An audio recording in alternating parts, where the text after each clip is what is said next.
In this video, ipapaliwanag ko sa inyo ang tamang mindset kung paano mabago ang buhay nyo. Isi-share ko dito kung paano ko nabago ang aking mindset. So, if you're interested, just keep on watching.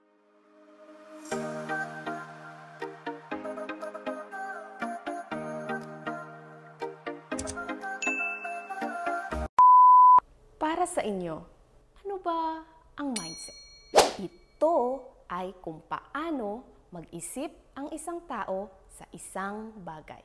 Halimbawa, ano ba ang pananaw mo sa pera? Ito ba ay masama o mabuti? Ngayon na alam mo na, bibigyan kita ng ideya kung paano mo mabago ang iyong mindset. I-reprogram mo ang iyong subconscious mind. Alam niyo ba na ang ating ay nahahati sa dalawa, ang conscious mind at subconscious mind. Kung nag-iisip ka ngayon kung paano makaipon ng pera para sa iyong retirement fund or vacation, ang ginagamit mo ay conscious mind. Ang subconscious mind naman ay iba. Ito ay tumutukoy sa iyong habit, karanasan, kakayahan, at ala-ala. Ito ay nagre-react kung ano ang iniisip mo ngayon. Ang mahirap dito, wala itong pinipili kung masama ba o mabuti ang iyong iniisip. Kaya dapat maging maingat tayo sa paggamit nito. Kapag hindi ka aware sa iyong iniisip, ito ay mag-i-execute into reality. At mag-a-attract ito ng tao, bagay at pangyayari ukol sa iyong iniisip.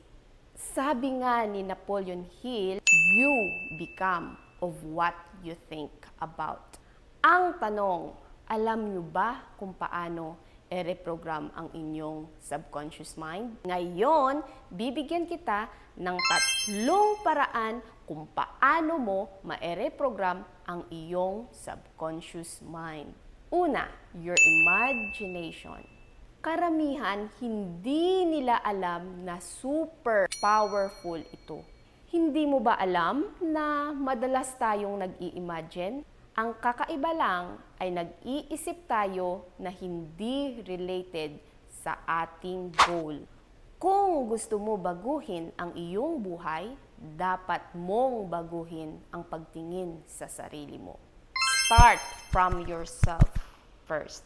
Kung gusto mo yumaman, stop thinking na mahirap ka. Lawakan mo ang iyong pag-iisip para makita mo ang iyong potensyal.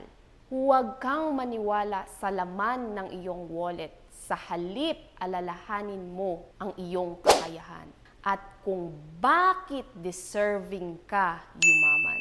At alam mo ba, isa yan sa dahilan kung bakit tayo ay nahihirapan sa ating buhay. Kasi yung goal natin ay hindi align sa ating iniisip at nakakalimutan na natin ang ating potensyal. Ang mga bagay ay nauunang nabubuo sa ating isipan. Kaya mahalaga na in control tayo sa ating mga iniisip. Pangalawa, positive self-talk.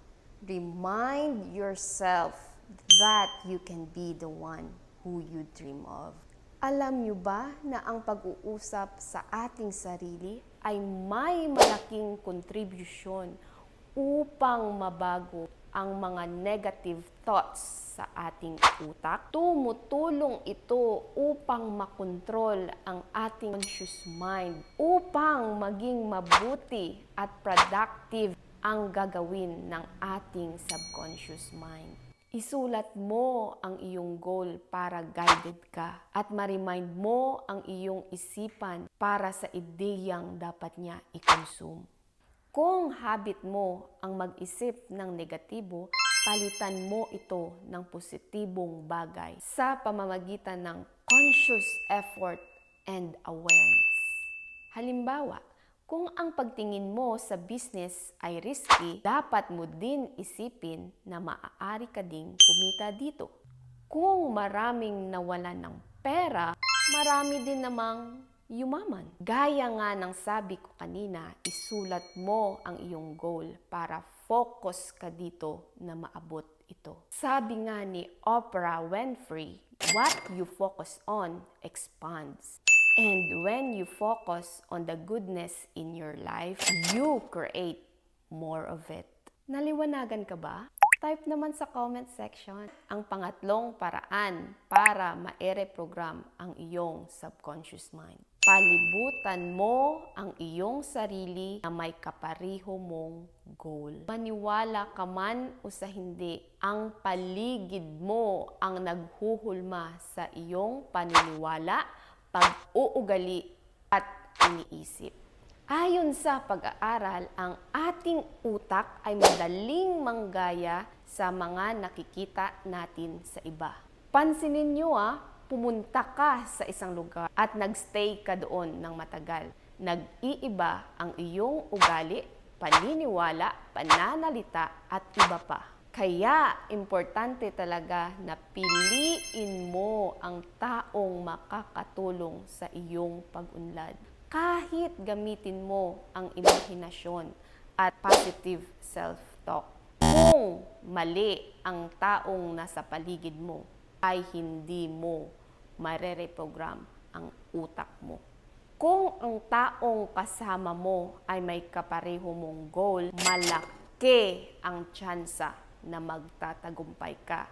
Una, may inspirasyon ka. Dahil may kapareho kang goal, mamomotivate ka na gawin ang mga bagay na mahalaga sa iyo. At ang pangalawa, mayroong sumusuporta sa iyo. Ikaw at ikaw lang ang makakapagbago sa buhay mo. Tandaan, ito ay mababago lamang kung gusto mo rin baguhin ang mindset mo. Kung gusto mo ng different result, kailangan mo ng pagbabago. Halimbawa, alam natin na 2 plus 2 equals 4, diba?